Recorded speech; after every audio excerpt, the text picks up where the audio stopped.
What's that all about?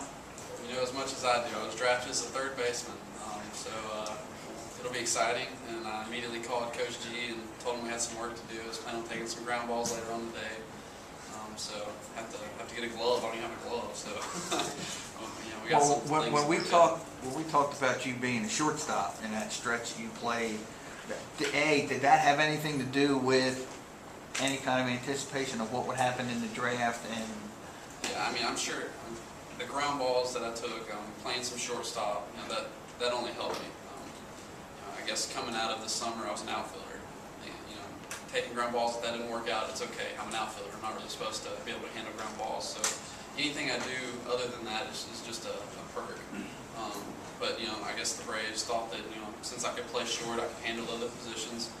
Like I said, they were kind of lacking in some position areas, so they took me as a third baseman. We'll see how it works out. is it a Chipper Jones scenario? I mean, didn't he kind of I follow don't all think that? you quite put me on Chipper Jones's level quite yet, but you never know. Switch hitting third baseman, who knows?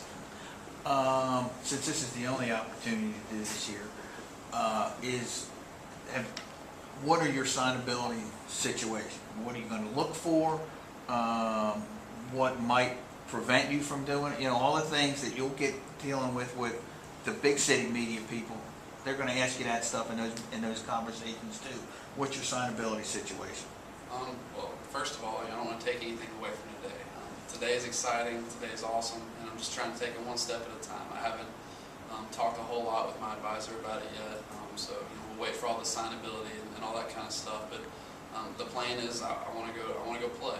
This is a good opportunity, and I talked to Coach Case, and this is a good time to go do that. So that's what we're looking to do. But as far as numbers and what it would take, don't really have a good answer. I'm just soaking it all up now and enjoying the moment. Is it quickly? Could it be done by tonight? Is it going to be something in a week? What kind of timetable are you looking? Well, I mean, you have until August to actually you sign. do, but of course, I don't plan on taking that long. I guess the quicker the better.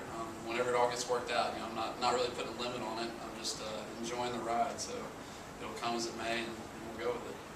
is Bobby Braddis the guy that you're Barrett. Right. Yeah, close enough. Yeah. Have you been in conversation either with him today, last night after the Braves called you? Is he here to start doing that kind of stuff? How does that work? He's not here. He's out of New York, so it'll all go through phone. But we kind of kept in touch. But he kind of understands this is a big day. You only get drafted once, so enjoy it while you can type of attitude. So he understands the attitude and the situation. So he's kind of holding off, and he's a businessman. He's from New York. He's done this for a while, so he understands how it goes. And when the time comes for when things need to be handled, then they'll be handled. I think my take, just give it a general how this feels to kind of get this whole process over with. Is one of those things that kind of came up during the season, especially towards the end of the season, as you were trying to focus on OC tournament and regionals. Kind of talk about how all this kind of culminates. Well, I mean, it's an awesome experience, and probably the hype as far as the draft was higher coming right out of the summer. I had a good summer this past summer up in Massachusetts, and things were kind of spinning and people saying this and that, and all over the place. Then you settle into the season and you kind of get focused in on the team, and that becomes your priority. And we were fortunate enough to make the regional, so we got to go play there. Awesome atmosphere in Auburn. Tons of people, tons of fans from both sides. Got to play under the lights the opening night, played a close game, so it couldn't be any better of a situation. But then when it ends, you have something to look forward to. So it's definitely nice. It's been exciting, and this isn't the end. It's not all about the draft. It's about getting to the big leagues and playing. So this isn't like the end of the road. So we're still excited about what's to come. Talk specifically about how the summer helped you out. After the Gamecocks, obviously you got a lot more ink, as far as your advancement to the next level. Yeah, well, I mean, that was a huge part of it. Absolutely huge. Luckily, I got in because we had a pitcher, Ben Tootle, last year, who played up there and he did well. Kind of a smaller school, Jack State, doesn't get a lot of notoriety, big, prestigious type of summer league like Cape Cod. But luckily, he got in through word of mouth with some scouts, and he did well. got me in. They actually fell short of some outfielders, some guys left for whatever reason. And he called me up and was like, hey, can you come play? But I was out in Texas, so it didn't work out, but it helped for the next year. So the opportunity that he presented, not only for me but for Jacksonville State, because we have another guy that's up there now, was a huge part in all of this today. So it was awesome, and things have worked out.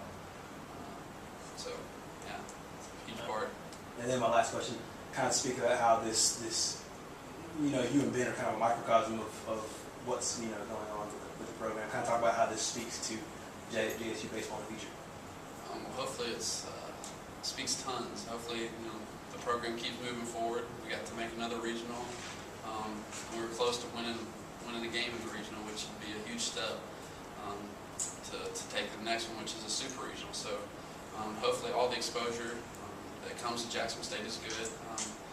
Hopefully guys want to come here. They want to be a part of this, and they see that good things are happening here.